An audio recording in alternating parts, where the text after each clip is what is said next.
That kind of nerd. Let's start the show with comics, movies, and technology. Here we go, bringing you the segments that you're looking for, like Cape Talk, Screen to Stream, Tech Perspective, and more. Cast this nerd degree and the blockbuster. Welcome to the club, cause you're that kind of nerd. Welcome, everyone, to That Kind of Nerds podcast, a weekly show that tells you what is going on in the nerdy world. I am CJ Mellon, joined by Josh Burns and Brian Thornton. What up? I have spoken. If you haven't been watching The Mandalorian yet, you won't get that joke. Did you watch the second episode yet? I did not. I'm still just on the first one. I'll probably watch episode 2 tomorrow. Wait, did the whole thing drop, or is it one episode at a time? one episode episode at a a week. time. Ugh. But I don't know. Ain't nobody got time I'm for that. still confused as to what day. We're going to talk Disney Plus later. Let's get some other things out of the way first. No. Disney Plus is my life now. If this is your first time listening to the show, I highly recommend you go to intro.thatkindofnerd.com, learn a little bit about us, a little bit about the show, and then jump headfirst into this episode. Well, let's jump into this show by talking about the world of TV and movies in the segment that we call Stream. Whoa, we don't. In the segment that we call Screen to Stream. There we go. That's the right order of those words. Brian, this was actually a topic that you had thrown into our topic list this week. Fantasy Island is being reimagined as a Saw-like horror movie by Blumhouse. Glad to see you're finally giving me credit for things that I bring up. That's good. I'm now just going to assume that anything that's in the show notes is by you, and then Josh is going to yell at me for not giving credit to him. But I don't know which one of you two. Well, no, don't put upset. that evil on me. I'm not responsible for some of this stuff. Well, I know, not everything. Brian, before we talk about this reimagining, can you just kind of give me the basic premise as to what Fantasy Island was before Blumhouse got his hands on it? I can only tell you what I remember from reruns on Nick at Night and TV Land, which was a TV show starring Khan, i.e. Ricardo Montalban. And every episode you went to Fantasy Island and all your dreams came true and you got everything that you wanted, and every episode just focused on some person's wish, and that was it. It was pretty mainly a happy-go-lucky thing. It was, hey, people are getting what they asked for. It was quite wonderful, yes. Okay, so then Blumhouse is like, well, what if we monkey paws this whole thing? And whatever you wish for, it takes a dark and twisted turn. Yes. What did you think of the trailer? I'm in. It looks interesting. I'm okay with the change. I don't care. Well, you know what? I'm just not used to seeing Michael Pena as Satan. So we'll see. But other than that, I'm on board. I like it. Josh, you've gone on record many a time that a lot of the horror movies that come across our desk get a hard nope and a nope. I'm usually there with you, but what do you think about this reimagining of Fantasy Island? Oh, I mean, I watched the trailer and I thought, nope. Big fat nope. What about it's the nope? Like why is this not enough to cross the line into a maybe? Did you watch the trailer? I did. Are you sure? I did. Okay. Well, the main reason for the nope was just the trailer. Do you like the idea though that it's like a monkey's paw thing, that what you wish for you can kind of distort it and get your comeuppance, or no? What about just as a concept, not an execution, just a concept? Nope. All right. Resident Nopin. I thought this was interesting. This has a... See, the thing with Blumhouse is I don't take him too seriously anymore, in the sense of, this probably costs a nickel, so it just looks like it'll be good fun. It's not scary, jumpy, it's not anything like that, and I kind of like the take on this. I'm kind of interested. I don't know if this is go to the theaters and watch it, but maybe like something that'll be on a streaming service I'll be down for. So, all right. 2 out of 3 ain't bad in that kind of nerd life. That's not bad. All right, well, Josh, how about a movie that we can maybe put in the win column for you? Maybe something that maybe you'll maybe enjoy. SpongeBob, Sponge on the Run. It's a 2020 movie. This is the third SpongeBob movie. The only thing I cared about was the surprise cameo in this trailer. So what did you think about this? Why isn't it regular SpongeBob animation? Thank you. This is the problem with the last movie too. No, the last one was fine. The last one had this weird animation style again. When they went into the surface, like they were all different. Yeah, only for a part of it. Okay. You know what I mean? Like Sponge Out of Water wasn't This whole thing is going to be this crappy thing. I don't want the crappy thing. I want like the regular SpongeBob. You mean this one? In my opinion, I took it the other way. This is too polished. I want the crappy animation. I want the hand drawn. That's what I just said. But that's not the crappy. I don't think that's crappy. Right.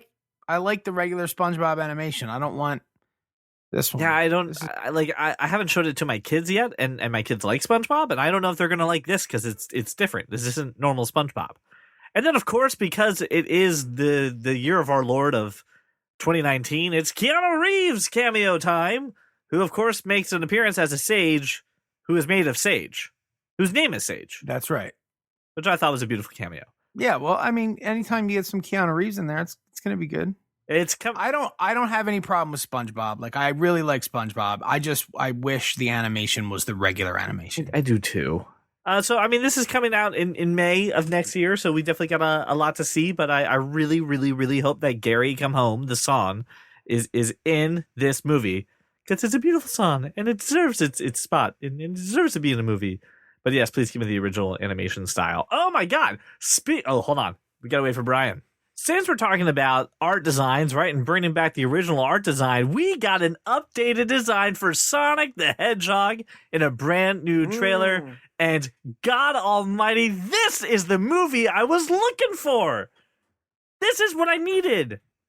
It's literally the same movie. It's literally it's not. It's not. How's it not the exact same movie? It's they're advertising it differently. Way differently. They're not trying to advertise it as some sort of like use the words, but like, you know, super serious, dark and gritty version of Sonic. Like it looks like what I was looking for. Not just the redesign. The redesign looks great. Yes. But like it looks just like a fun, dopey action comedy, which is what this movie should be and should have been advertised as from the get-go. Yeah, I think that the tone of this trailer is much lighter, and I'll be honest, when we saw Jim Carrey's performance in the first movie, like, he is sticking out like a sore thumb, and it looks dumb. And now I'm like, oh, this makes sense. This is more lighthearted. Jim Carrey's a perfect fit for this. Mm-hmm. I think Brian said it best was, I don't need Gangster's Paradise. I need Sonic to be funny. That's what this was. I did say that, didn't I? You did, sir. I'm smart. You're welcome, and I remembered it for you. I will say this though, like my big thing is this: if you were like so freaking pissed off about the original design of Sonic, you need to go put your money down to see this movie. You need to show that the fact that the studio listened to its fans actually meant something. Otherwise, if this doesn't make any money, no studio is going to do any sort of fan service or anything like this ever again. Yeah, it's definitely it's time for us to put our money where our mouth is, just like you said. And I really think do not pirate this movie. That's my point. I gotta give Paramount a lot of credit for actually doing the work and actually doing it, and not just saying, well, they'll deal with it. It's nice to see that Sonic's teeth aren't all, you know, creepy looking, and his eyes are the correct. So everything about this redesign, I'm down for. And of course, I love James Marsden and Jim Carrey. So like, hey, I'm all for this. This is what we needed. This is the Sonic that I'm excited for. And this is the Sonic I'll take my kids to go see. It looks fantastic. February 14th can't come soon enough. I mean, it could. There's a lot of other stuff happening between now. All right, fine. I'm just saying, like, Christmas is kind of a big deal. There's Thanksgiving. If you have friends and do a separate Friendsgiving, there's Friendsgiving. And you know what? There's Festivus for the rest of us. There is Festivus in between now and then, like... All right, so in streaming news, we got some Netflix news I thought was kind of interesting here. Netflix has licensed some rights from Paramount and apparently is going to be doing a sequel to Beverly Hills Cop with Eddie Murphy and Jerry Bruckheimer producing. Okay. Huh? Yeah. Why? Why not? This is my rule of this has been too long. Okay, first off, your rule is not a rule, it's just your rule. It's my rule. That's what I said. My rule, this has been too long. No, I'm not for a buddy cop movie, dude. It's completely like, yeah, you can do a buddy cop movie anytime. Yep. It's just got to have a good story. It's got to be funny. Eddie Murphy's got to do his Eddie Murphy thing. That's it. Anyway, did you watch Dolomite? No, movie? But I heard good things, but I have not watched it. Very good things. I watched it and it was good. I know Eddie Murphy's trying to make a comeback right now, right? And I'll give me some more Eddie. He's not trying to make a comeback. Dude's making a comeback. Okay. Not only that, but like he hasn't been that far removed. Like basically everybody in the world knows all the donkey quotes. Mm-hmm. Yeah. You know what I mean? So like he's been around, just not movies. I really think he's just trying to get back away from doing all the dopey comedies and kid movies. I agree. Like, and I think Beverly Hills Cop is a like whether you do that, and I'd love to see another 48 Hours movie as well. Yeah, I mean the question mark in that is Nick Nolte. You don't need Nick crazy. Nolte. You can get Gary Busey in there. Also crazy, but okay. Right. Yeah, but like younger than Nick Nolte. But yeah, I think Eddie Murphy's now just going back to doing more adult movies. Like, I mean, let's face it, we had a decade of like after the Clumps of him doing like Daddy Daycares and Dr. Doolittles and kind of dopey family comedies and kids movies, and some of them were good, most of them were trash, and now let's get him back doing what makes him really great. Some raunchy comedies and Beverly Hills Axel Cop is great. Foley. Bring it on. Yeah. This would I'm be, down. if my count is correct, this would make it the 4th Beverly Hills Cop movie, right? You're That's correct, sir. Okay. I don't honestly remember. And the 3. soundtrack to number 3 was fantastic. Okay. Like it was Also, really the movie that was decent as well. that early to mid 90s R&B feel. Like it was just a really good soundtrack. And the movie It was just Party All the Time by Eddie Murphy on you know what? That was late 80s, but don't fucking don't sleep on song, Party All the actually. Time. That's a good song. It's a good dude. song. And here's the thing though, like after the first Beverly Hills Cop, the other two were kind of panned by all the the talking faces, but like I like all 3 movies. Well, I mean, to put it in perspective of money, all 3 of them together earned $735 million. That's a lot of money. A lot of money. And I honestly don't remember the third one like at all. Like I couldn't tell you. So I'm asking. They took it was like it was a crime that was going on in a Disney World like setting where like everything was happening underground in the underground city type of thing. So you don't remember that? No, I don't. I that. really don't remember it. It was great. I'm actually not even sure if I saw it now that you're describing this. I'm like, I don't. Got it. You got to see it. Got to see it. So my question too is, I don't know where we last left Axel Foley. Isn't he in a position to do another movie? You know what, buddy? Because Netflix is doing these licenses, guess what's going to be on Netflix then? Beverly Hills Cop 1, 2, and 3. I would hope so. You get to binge all 3 of them before this 4th one comes out. Yep. So who cares if you don't remember?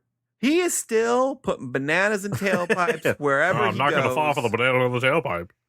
I wonder if they can get is Bronson Pinchot still alive? Could they get him to reprise his role? I don't know, but Serge? Judge Reinhold's still around. Come on, yeah. Yeah, but the older one died, right? I believe so. Yes. Yeah. There you go. Well, we ended on a down note. But still, you get Judge Reinhold back in there as the DDHSO SIOC or whatever his title was. Thanks for bringing it back around, Josh. Always count on you to help us out. So, continuing the Netflix licensing extravaganza to obviously combat Disney Plus, Netflix and Nickelodeon have entered a multi-year content deal, making original animated series and movies. They're going to do a weird spin-off of SpongeBob focused specifically around Squidward. And now, being the age that I am, when I watch SpongeBob, I am identifying more with Squidward now. Squidward's hilarious. I just want to be left alone. It's my day off. I don't want to talk about work. I just want to sit on the lawn and be left alone. But no, you and your friends are doing clarinet. Just want to do what I want to do, man.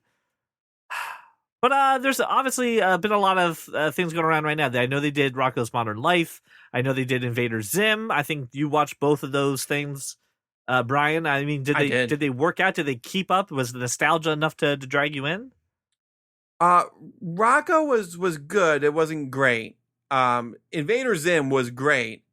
And give me more Avatar: The Last Airbender if you're going to do this. Like they said in this press release, they talked about something based on Rise of the Teenage Mutant Ninja Turtles.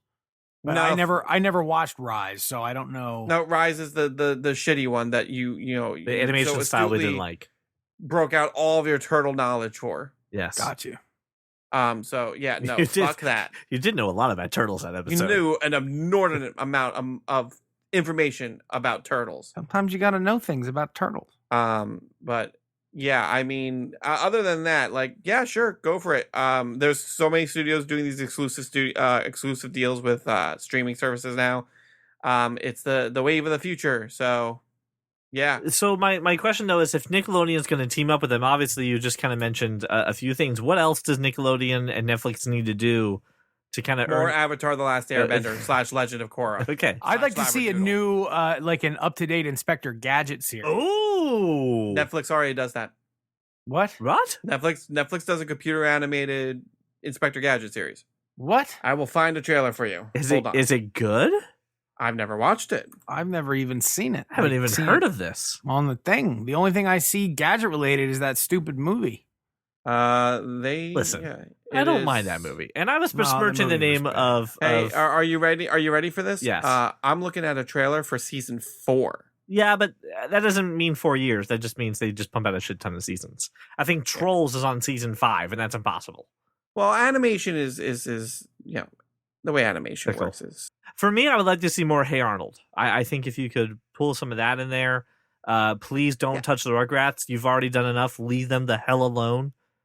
There's your Inspector Gadget on Netflix trailer chat. Now in the show notes. It's not, but I mean, but Brian, I'm also thinking some of the live action stuff. I'd love to see some new, maybe like Salute Your Shorts, maybe a next generation of Are You Afraid of the Well, Dark? hey, Like maybe they you'll tried get out. more. with- Are You Afraid of the Dark too? I was gonna say they just did their movie, which I heard was fine. It wasn't a movie. It was a maxi series. Yes, my apologies. I'm just saying we talked about it. You should know about it. I didn't get a chance to watch it because it's not available on a streaming service. I did not either. Well, I mean that's because you did I mean- silly things, but I just have no interest. So, Okay, I have one problem already with this trailer for Inspector Gadget. dude, I haven't watched it. I'm just saying it exists. Okay, I'm just saying, This is What's how your the problem? claw talks. This Yeah. is the claw. not this other thing. Other than that, fine for kids. You know what it reminds me of? I don't know, Brian, if you're familiar with Sonic Boom. I am not, but I've seen the memes, and it seems like a very woke show. It's it's a very interesting show. But all right, I think my kids would like this Inspector Gadget show. All right, I'm adding Inspector Gadget to my watch list. That's happening. Okay. There you go. Josh, you weren't a big Nickelodeon fan, if I remember correctly. I mean, not of the animated stuff. Nickelodeon, when I was a kid, was you can't do that on television and Double Dare and They should bring back Hey Dude. Hey, dude. I don't even know what that is. What is that? Hey Dude was the live action show with the kids on like the cattle ranch. It No, I started. never saw. I never saw. Wasn't like What's her name? didn't they have the babies? The babies with the No, that wasn't Hey Dude. No, that wasn't Hey Dude. DJ, what's Ben Stiller's wife's name? Christine Taylor. Oh, I don't know. Yeah. yeah, she started on that show. All right, well, listen, listener, I'd love to hear with this new deal what you think Netflix and Nickelodeon should partner up and do. So go to thatkindofnerd.com, hit the notes in the show notes right there, and leave a comment. The Adventures of Pete and Pete. They tried bringing back Double Dare. It did not work out, from what I understand. Correct. A shame. Boo. I say it's a shame knowing that I did not watch the relaunch of Double Dare, so I'm part of the problem. Again, don't pirate Sonic. All right, listener, it's that time. Disney Plus. It launched last week. We have all gotten to sign up. We've all gotten to watch some content on it. I'd love to get some That Kind of Nerd first impressions of Disney Plus. Have a few topics in the show notes if you are curious about that, but I kind of want this to just be a little loose and kind of talk a little bit about the app and Little some of the shows that we have. loosey-goosey? Little loosey-goosey. Little Impossible Goose Game, Untitled Goose Game, and just kind of steal some stuff from your hands. You don't have to get that reference. I'm going to cut it out. All right, so I'll start with this. There's a couple things that I do like about Disney Plus, but the one thing that I'm not crazy about right now is the actual app itself. A lot of streaming services have a watch list, a up next, prominently featured. So if I am in the middle of binging a show and I'm ready for the next episode, or I want to go and watch something else, it saves my place and it's just easy to access. And the watch list in this one is just buried in a menu about 3 levels down. It doesn't make binging easy. The content is great. The amount of available things on there is fantastic. I just wish the app was a little bit easier to use. Isn't the up next in the Apple TV front page? Doesn't that? Yes. So that's the problem. I have Well, then because I have to wow, use that's that. easy. But It's right I there. don't use that app because it doesn't have the Well, Netflix content in there. No, you're dumb. But that's the thing, Josh. I shouldn't have to rely on Apple to fix Disney's problem. But it's right there, front and center, native. It's native. I shouldn't have to rely on Apple to fix Disney's problem. This should just be something that Disney does. It's Disney. There's no problem because it's already built in. But what about? Hence, no problem. What about on your mobile or your iPad? What do you mean? I'm not watching. Who's doing that? Millions of Americans are watching Disney Plus on their phone. Yes. What are they, 12? Like my son? Yes, actually, that's exactly who Disney Plus is aiming at. Yeah, well, that's not my problem. All right, so that aside, if 12-year-olds don't like the way it's set up, fuck them. They're 12. They don't have rights. So, Josh, besides my gripey pig, what were your first impressions of Disney Plus as a service? It looks cool. I'm just, I own all that stuff already. Like anything I'd want to watch, I already own. And it's free, which is cool. What about free the original stuff? What about the stuff that wasn't available that you can't own? Like The Mandalorian, the World According to Jeff Goldblum, the Imaginarium documentaries and stuff like that. No, I don't care about any of that. So you don't care about the originals. You just care about what's on there. Yeah. So are you even using this at all? Have you ever? No. No? Okay. No. All right. No, the kids like it. The kids are like, oh, look, it has this, it has this, it has this. I'm like, we own that, we own that, we own that. Like, yeah, but it's right here. I'm like, yeah, but it's right there. I don't think you're looking at the right stuff. There's so much other stuff on here, and I own a lot of shit. There's a lot of stuff on here that I don't even own. They have all the animated movies. That's cool. But like, great. That's all. I don't care. Like, it's fine. It's free, which is nice. They have every Spider-Man cartoon you could possibly imagine. I've never watched the Spider-Man cartoon. Well, get your shit in gear and watch some Spider-Man and His Amazing Friends. Same thing with the X-Men, the animated series from the 90s, and the animated 90s Spider-Man cartoon. They have a lot of content that either it was previously unavailable or is very hard to find.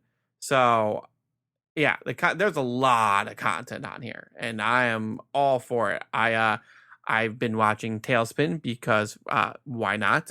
and the originals are awesome. I watched the first 2 episodes of The Mandalorian, and I wept for joy because it was amazeballs. And what were your other first thoughts when you loaded up the program? Or anything else that kind of jumped out immediately to you? I will let Jeff Goldblum teach me about anything ever. Oh my God, yes. You talked about this when we saw the list, and we're like, this is enough, I'm in. And I watched the episode about Jeff Goldblum doing shoes, and I assume ice cream is probably already out by now. Ice cream came out today. I will let, just like you said, I will let Jeff Goldblum take 30 minutes of my time to explain whatever the hell he wants to me. That sneakers episode was just... I don't even like That's sneakers. The thing. I don't give a shit about sneakers. I don't even care at all. But it was just fascinating. To see him at Adidas was very... Yes. Adidas. Was very informative. It was informative. It was interesting. It was funny. It's Jeff Goldblum being Jeff Goldbluming everywhere. Love it. One of the things I really like about Disney Plus that I honestly believe that Netflix and other streaming services need to start implementing is the fact that they have the deleted scenes and director's commentary built into the extras of most of these projects. Yeah, and they also got like the only other thing is though they're passing off like special features as like documentaries. Like there's that 15-minute like assembling the Marvel Universe thing that's on my Avengers Endgame DVD. Like, yes. There's some of that stuff, but which is cool. It's cool to have that stuff on there, but like just put it in as like extras on the movie. Don't try to pass it off. Don't try to inflate your content with that. Right. The only issue I'm having, I disagree with you on the watch list. I don't think that's that big a deal that it is in a side menu there. The only thing I am noticing is a couple issues between if I start watching something on my television and then I pull it up on my Apple TV in the bedroom, it's not picking up right where I left off. So, I mean, there's a little bit of issue there because, like, Netflix, like, I can just... Are we talking about minutes behind or are we talking about beginning of the episode? Talking beginning of the episode. Ooh, yeah, like, so, like... Or beginning of the season. Right, yeah, worse. It doesn't get the episode. Would really piss me off. Like if I'm like 4 episodes in I have Tailspin in my living room, and then I go to bed and I hit Tailspin and I just hit play, I don't choose the episode, it goes back to say episode 1.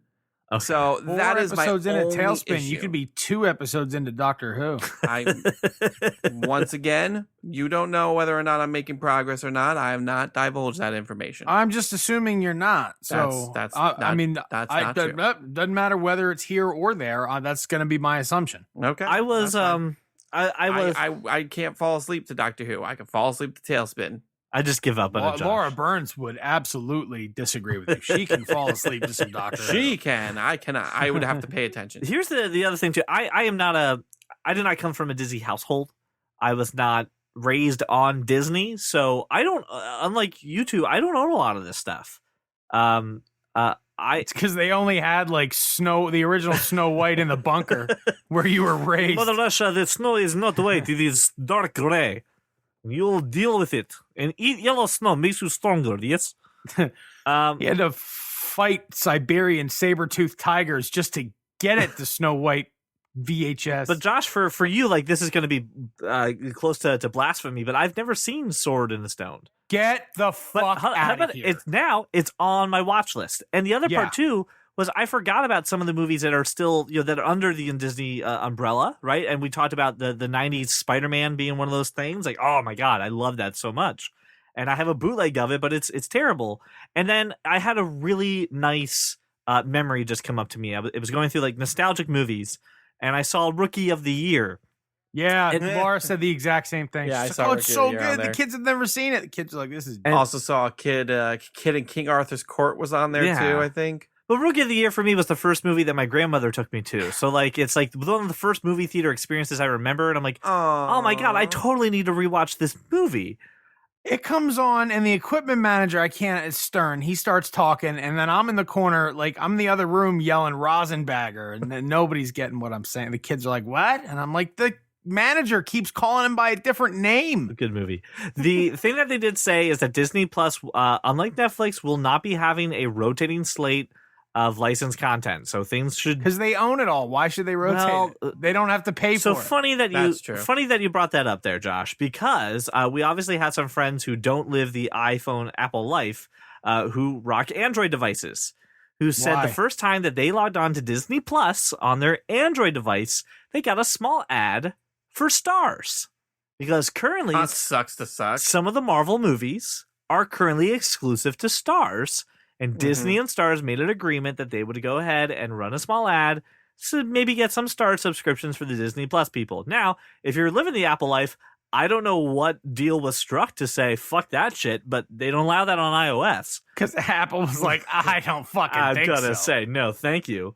But I just, that's another part. Now, Brian, you and I were talking a little bit about this as well. Disney Plus, obviously highly successful. And they released a number saying that they already have 10 million subscribers in 24 hours. In fairness, to be fair, thank you. Go ahead. Caveat, star, Josh Burns.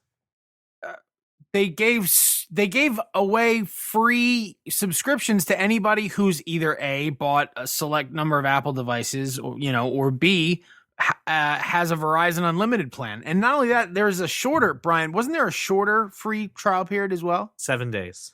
Yeah. Right. So like how many Verizon subscribers are there out there on Unlimited? A ton. Right. Don't know, but the point that I was saying to CJ earlier is like that's a huge number. Not going to take anything away from them. Good for them. Yep. It's a matter of now who's going to actually pay for it. Like, out of the 10 million, how many people paid for it up front who didn't get free memberships for what have you, or free trials or for however long? And then how many people are going to immediately go ahead and cancel, or how many people are actually going to go ahead and continue to pay for it? So, big number. I'm interested to see in, a month or 2 or 3, what those numbers look like in comparison to the other streaming services. Yeah, for me, the number for this comes down to 2 things. The free trial stuff. So who next week, what does that number look like? Who decides to keep it? Because there are people just like you, Josh, to say, I already own this shit. I'm out, right? The other part, too, is just how quickly that can continue to grow. To put it in perspective, Hulu, pretty big streaming service, the second biggest streaming service in the U.S., or roughly, has 28.5 million subscribers. So okay, but Netflix has 132, and there are over 100 million Amazon Prime. Right now, again, to put this into perspective, completely blowing out CBS All Access with their 8 million, right, as of February, just out the water. What do you imagine, Brian, is the over-under on this in, say, 90 days? Well, how many of these 10 million subscribers stick around? You don't think the number grows? Oh, I think the number grows, but I think you're going to, let's say you grow by 10 million, but you lose 2. So like the overall growth is going to be 8. You know what I mean? Yeah, I put it at over 20 million. So like I think you're going to lose some people along the way. Either people who, I'm saying net. I'm saying over 20 million. I probably would agree with you. Yeah. Yeah, CJ, I know I'm kind of with you. I'm actually a little more bullish on this. I really think you're going to get about 30. 30. I really think this is going to pick up, especially as it launches. This is international numbers that we're talking to, right? We're just talking the U.S. What's the 10 million? I thought it was just 10 million. I thought that was total numbers. Right. Is it U.S. or is it gross global? I don't know, but Disney is estimating 60 to 90 million subscribers by 2024. Oh, okay, but we're talking about 3 months. U.S. The numbers I think we're talking about are U.S. So I'm saying 20. I'm saying it doubles within 3 months, regardless of attrition. Man, I'm gonna stay with my 35. 35. I'm 30. Sorry, 30. Why did I say 35? I was reading another number. 30. I'm gonna go with my 30. 35. $1, Bob. Is that the right answer? We found a briefcase with $4 million, and we turned in that briefcase that had $2.5 million. I need you to write up the report for the briefcase we found that had $1 million in it. That sounds about right. So, Josh, I know you're not really into the originals and everything. So, Brian, I'll turn to you right now, and you're watching. What's been the original? What's been the hook that's more than just the backlog that makes Disney Plus worth the subscription to you? I think I mentioned both The Mandalorian and World According to Jeff Goldblum. That's it. Those are amazing. I watched some of the other stuff. I watched some of the Pixar originals, like Pixar in the Real World. That was fun. Not anything I would spend money on, but just like for the service. But that was cute. Did you watch Noelle? Not yet. Saving Noelle for a little bit closer to Christmas. Okay, but we'll be watching it soon. because your wife doesn't want to watch it yet. Yes. Otherwise, I would have watched that shit on launch. So I haven't watched Lady and the Tramp yet, right, but I'm interested. The kids and Laura watched it for movie night. Laura said it was cute. I'm surprised you weren't all over that, Josh. Isn't that like one of your favorites too? It is one of my favorites, but I just got done rewatching The Punisher. I'm not so much in for cute right now. I'm much more in for shooty, Murder, Death, stabby. Mayhem. Gotcha. Bloody. Yeah. Murder, Death, Kill. Gotcha. You're all off about the Murder, Death, Kills. Enhance your comm, John Spartan. Right. For me right now, I know this is going to sound weird, but there's the Imagineers documentary that's also in there.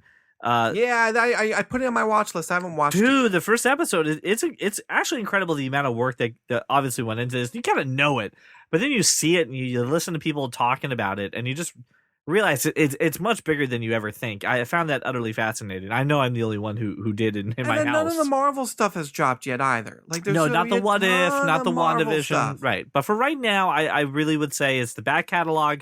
But I think of The World According to Jeff Goldblum and The Mandalorian are the two big hits right now on Disney Plus. So I would highly recommend you check them out, as I know Brian would too. Anybody who is even remotely a Star Wars fan will enjoy The Mandalorian. It is one episode at a time. Who cares? I'm willing to wait week to week. That's how good this show is. It's like it is what I'm gathering. Don't quote me on this. I'm only 2 episodes in, but it seems like it's gonna be like Lone Wolf and Cub, but with Mandalorian and this little thing that I don't want to spoil anything. What's Lone Wolf and Cub? It's just spoiled it for anyone who watched episode 1, just so you're aware. No, I didn't. I mean, come on, we can put 2 and 2 together. I said little thing. Okay. You can't. I don't know what Lone Wolf and Cub is. It's a highly acclaimed manga series, but it's pretty much like a wandering samurai story about this guy who is protecting this young infant / child while he's trying to get from point A to point B. It's actually really, really good. Like Hawk and Chick? Like exactly like Hawk and Chick. That's what Hawk and Chick was making fun I know, of. I'm just. But like it's like that, but like in a Western sci-fi style. Like it's awesome. I am so in. I enjoy. You know what? And the second episode had Jawas in it, and you saw Jawas get disintegrated and Fuck those Jawas. All right, we also now need to turn our attention to the world of comics, see how it's affecting TV, see how it's affecting movies, but most of all, how is it affecting Brian? Ladies and gentlemen, it's time for Cape Talk. Cape Talk. Well, Brian, it's affecting you this week because we got some news about the Batman. Did we? We did. We got, first off, a big name joining the cast, and then we got an unknown joining the cast. So, yay! It has been confirmed that Andy Serkis will be joining the cast. Yeah, he's But as he's gonna be Alfred. But now it's confirmed. We knew it was happening, right? There was It's exciting. speculation. Now He's going to be the tiniest little Alfred that ever was. This is actually No, they're the thing. gonna He's not mocap like him. mocap him. They're going right? to mocap him in this one, right? He's totally Okay. being mocapped. So What? Alfred is going to be a 50-foot giant, mocapped by Andy Serkis. Oh, Andy Serkis. And then we also got news of a complete unknown. Seriously, I like Broadway credits are the only thing to her name. Jamie Lawson, who is cast as an unknown character. So unknown person playing an unknown character. But that's the kind of stuff that when we talked about, She's going to be Barbara Gordon. that's what I figured as much. That she'll be Barbara Gordon. Barbara Gordon / Batgirl. This- Guaranteed. Considering who they have playing Commissioner Gordon. Correct. Well, It just makes did sense. they confirm that? Who's playing Commissioner Gordon? What's his name? He's on Westworld. What's his name? He's Bernard on Westworld. He's going to be Gordon, right? He is going to be Gordon. I want to get his name because I feel crappy if I don't. I didn't have it in the show notes. I didn't know they confirmed it as well. Yeah, it's been confirmed. Oh, all right. Matt Reeves has just been enjoying dropping the names of people joining the. Jeffrey Wright. Thank you, Jeffrey Wright. Yes. Oh, okay. So yeah, if he's commissioner, then that would make her Barbara. But this is something that we said with Titans and other DC properties. Just give me the unknowns to handle some of these roles and just let me be absorbed by the character. Yeah, right? Hollywood doesn't really make stars anymore, do they? They leave that to TV now. I mean, I guess so. What's the last completely unknown that just exploded out of a big budget movie? Josh's mic just cut out. He said Chris Hemsworth. 2010. It's almost a decade ago that Thor came out. But okay, I mean, I could be wrong, but like that's the one that comes. That's to a mind. good- No, I mean, it's a good grab. But that's a good pull, and I probably would agree with you. But that's probably the only one I can think of. Hemsworth, Pine, Evans, all of them. All around the same time. Evans was in another teen all a movie and decade stuff ago. like that too. Evans worked through the did have- ranks. He didn't come in as Evans completely did have unknown. his. Yeah, he wasn't completely unknown before that. But I mean, I'll give you Hemsworth, Oh, okay. Well, so maybe hey, Pine. fingers crossed that Jamie Lawson does a good job and becomes a star. It seems like to have a pretty good acting like resume in the sense of like the stage work and not really. She has a walking around and stuff. pedigree. She's got it. We can do it. The other part too was I saw that the Russo brothers are now going to be producing, I believe, a documentary of a time of Marvel v DC, focusing a little bit on some of the crossovers that they have. Basically, a 50-year epic battle between Marvel and DC. This is kind of interesting because there's a shared history between these two, right? We know that they have a lot of shared artists, a lot of shared storylines, a lot of shared philosophy, especially during the startup. So I'm curious, Brian, as the resident, comic book lover, and Brian as Josh as the comic book collector, what do you guys think about having that story kind of told out by the Russos? I mean, I'm not normally a documentary fan, but I'll watch it. Marvel vs. DC. Why the hell not? Well, my question is, I'm confused by your question. I mean, So go ahead. the problem, I think, there's two things. First, I want to say I love the idea. They're talking about calling it Slugfest. Yes. But it says the docuseries has been greenlit by short film mobile video platform Quibi. Yeah, we'll talk about Quibi? Quibi in a second. We'll let Quibi just be its thing. and it's going to launch on April 6, 2020. Yes. Now, so like it feels to me like this is just already lost in the sauce. It also feels to me like I'm not going to be able to see this based on what Josh just said. Right. Yes. I would hope we could ignore the It Quibi. is not going to be a part of one of the 6 streaming services I actually pay for. Oh, Quibi. What a dumb What the hell is Quibi? Quibi is... I'm so sorry to be the guy to explain Quibi. Quibi is going to be a new streaming service which is focused primarily on short, bite-sized content. So it's YouTube. No more than... Yes, it's a YouTube competitor. No more than 15 minutes at a top. But it's all VC funded, so it's not like there's going to be... Quibi is a terrible idea. However, I'm curious really on the larger topic of it. The Russos being in charge of telling the history of Marvel and DC. I mean, what do we feel about that? Are we cool for that?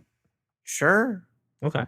Have they done any work with DC, or are they just? So I think they're primarily only been with Marvel. No, but they're fine filmmakers in general. I mean, Agreed, but who's actually telling the story? Two other people. It's directed by Don Argett and what was it, Shani Joyce? They're just producers. yeah. They're just throwing money at it, but they get Okay. Yeah, I think as long as it's told Bipartisanly. objectively, Not a word. right. Yeah, as long as the story's told objectively, I think I'm fine with it. I also don't think it's going to be like which one's better. I think it's just going to be a look at some of the different No, and crossovers and things like that. But I think that which one's better, that answer changes depending upon which lens you use to view the story. Mm-hmm.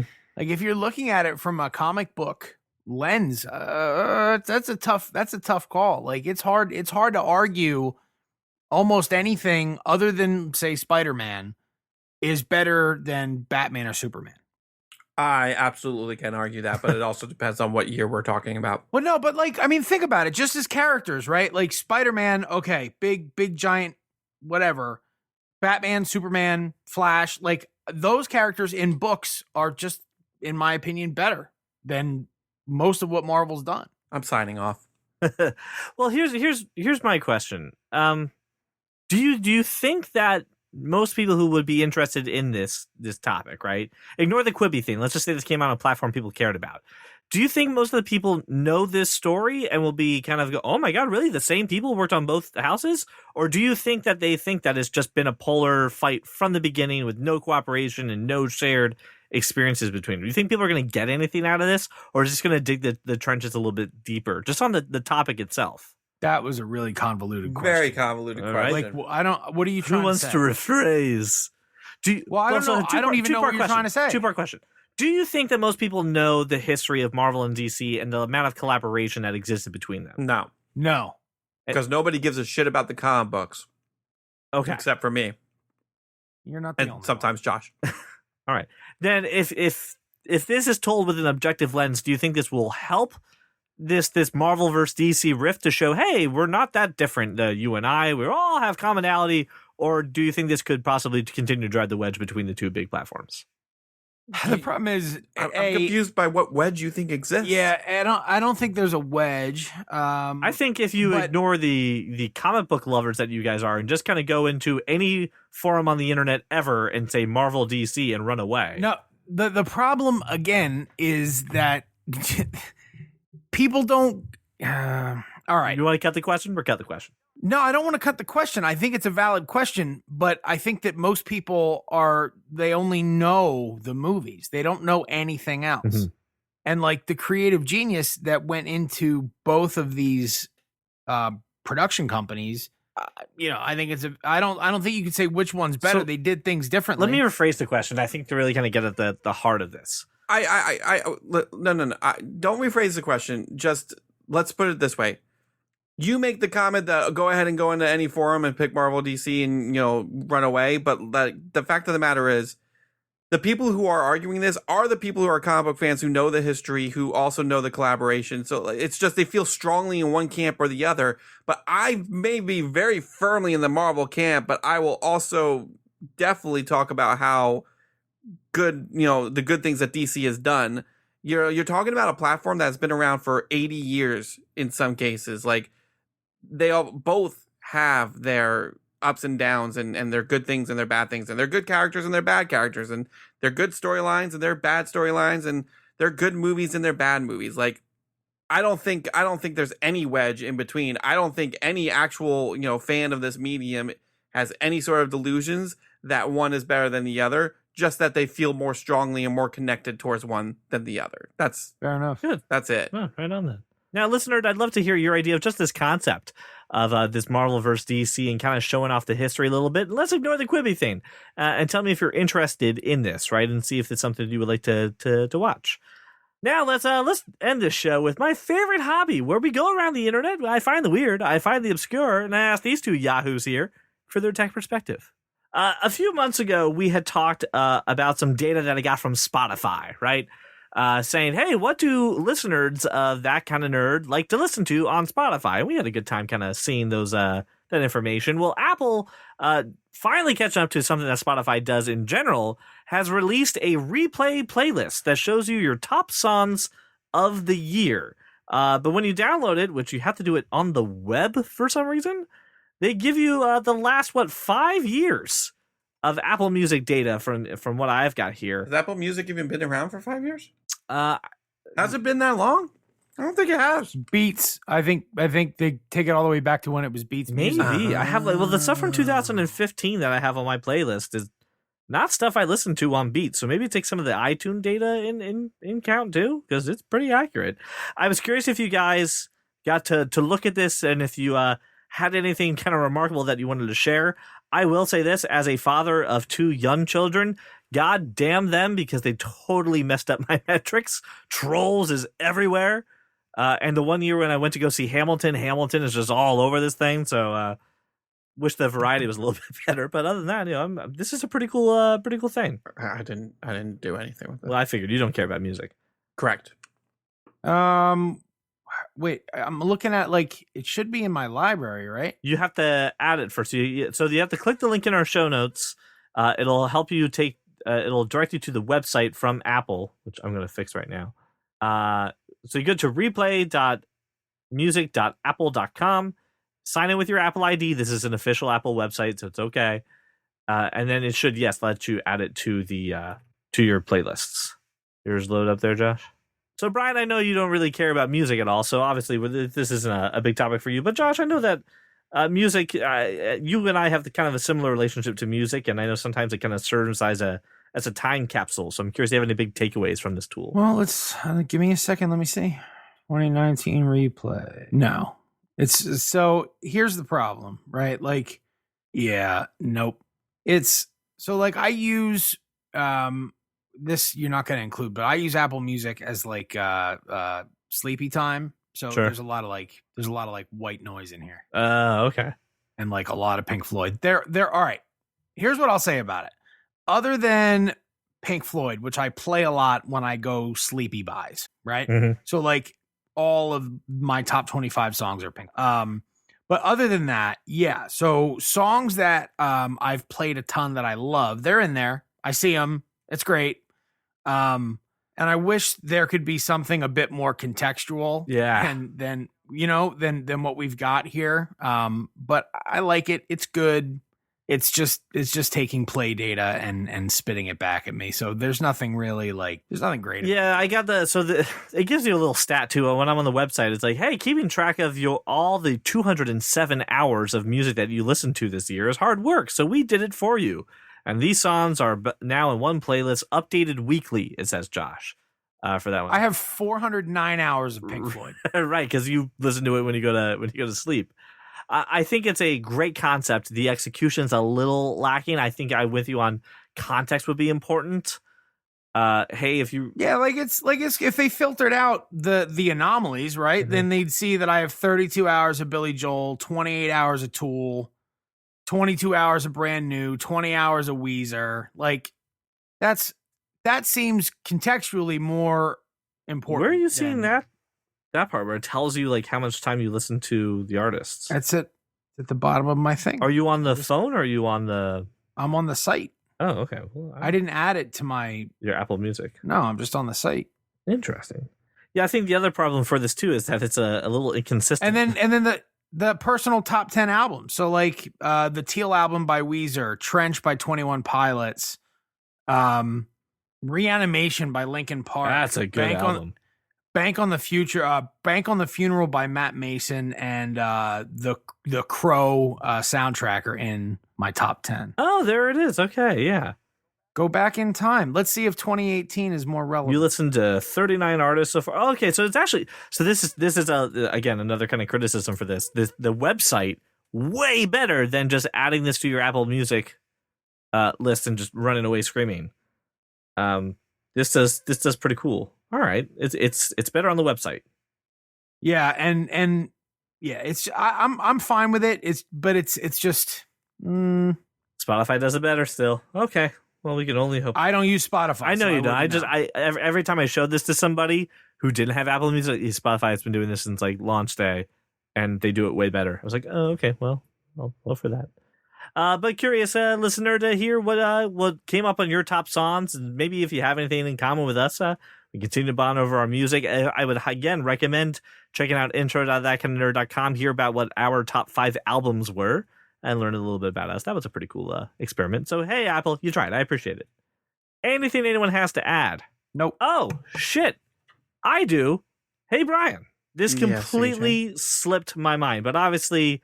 Right now, every streaming service is fighting for my time right now, right? Apple Sure. Apple TV Plus wants me to watch For All Mankind, right? Mhm. Disney wants me to watch The Mandalorian, and Yeah. Netflix surprised me today by saying, "Hey, come watch season 3 of The Toys That Made Us." Oh, that dropped today? Teenage Mutant Ninja Turtles, Mighty Morphin Power Rangers, My Little Pony, and professional wrestling. Well, I'm going to be up till 6 a.m. I haven't watched any of these yet, but I already recommend you watch them, listener. This show is awesome. And I gotta be honest, I love Mighty Morphin Power Rangers. I love Teenage Mutant Ninja Turtles. I'm really excited for the My Little Pony episode. I don't give a shit about My Little Pony, but if they can make me care about Hello Kitty, I'm probably gonna love My Little Pony. I had a ton of those wrestling guys. Right? This show is fantastic. I haven't watched a millisecond of footage for this season, and I'm already endorsing it. All right. It's already on there. Ryan, anything you had added about this? Why? No, I haven't watched it yet. No. See, I'm excited about it. It's on the list. Way up top of the list Wait, there. the top or the bottom? Which one was it? Oh, what's the top? It was the top. It is definitely ahead of Doctor Who. When am I spending 3.5 hours watching all the good movie? All the When good is that? movie? You mean the the Irishman? good movie. Yeah, that one. Oh. I think it drops on Netflix the end of this month, like in 2 weeks. I'm assuming that the limited theatrical release won't affect us Well, here. I think like Philadelphia, New York. I mean, not unless you want to probably drive to Philly. There you go. Why there's not a train linking New York to Philly via Allentown, I don't giant miss. You would think. Oh well. All right, listeners, one last thing before we leave. Keep your eyes peeled to our social media because we're going to announce what movie won the Patreon vote this month for us to go see. I'm not liking my chances right now because it really looks like Playing with Fire is going to win. Oh, I'm hoping it's Playing with Man, I really hope not. Hey, but now that we have that AMC experience thingamabobber, we can all go together and you'll buy a ticket for me so I can't, renege on this. So, oh well.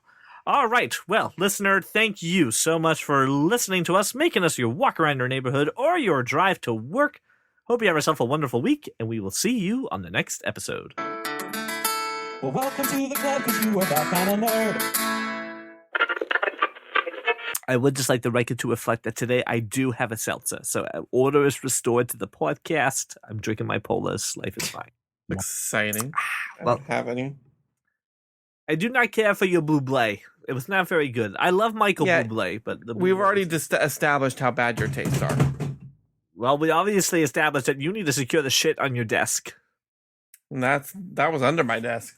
Oh, well, Brian please. throws around a whole midget underneath his desk. Fixed it. It was my shredder. Wow, how far the leader of the foot has fallen. All right. If this is your I first got time, the joke. It just wasn't funny. I threw this topic into the notes here, thing that you two would probably enjoy because I have never seen MacGruber. And you are completely mistaken on my part. Oh no, Yeah. you guys haven't seen No. MacGruber? Well, then we don't Get care rid about the of TV this. show. Goodbye. I thought I was the only one who hadn't seen it. I haven't freaking enjoyed SNL since freaking Chris Kattan left. So I got a little bit of Chris a Kattan was terrible. yeah. That's a No, very I'm just saying odd that's the cast time name. period. Oh, okay. But it's still that's Like, still a weird. That's a weird when he actor left- to anchor the. The anchor is the fact that it's not that he left and the show became shit. Is him and that entire cast that was he was a part of Will Ferrell. Will Ferrell, and when that cast was done, I think CJ's Trash. just saying that Trash. Will Ferrell would have been a better. That would have been a benchmark way for better that era. benchmark to say when Will Ferrell left. but Will Ferrell left after Catan, and the thing about it is Will Ferrell alone with the rest of the cast being crappy, not that good. Will Ferrell alone cannot save that entire thing. He may be the best part of it. I'm just saying. Josh, I appreciate you understand what I was getting at. Yeah, My I point got still it. stands. No, I don't want to tell him he's right, Josh. I know. Brian, I just gave you credit with your beautiful quote, and That doesn't mean I'm allowed to say you're right. Contractually obligated to make sure you're always wrong. Brian, I would love it if you and the missus would come over for some homemade jambalaya. Well, I mean, it has been a while since we've been out of the house. It's a lot of... Share your Netflix password with other people. Why would I do that? Yeah, there we go. Let's see it.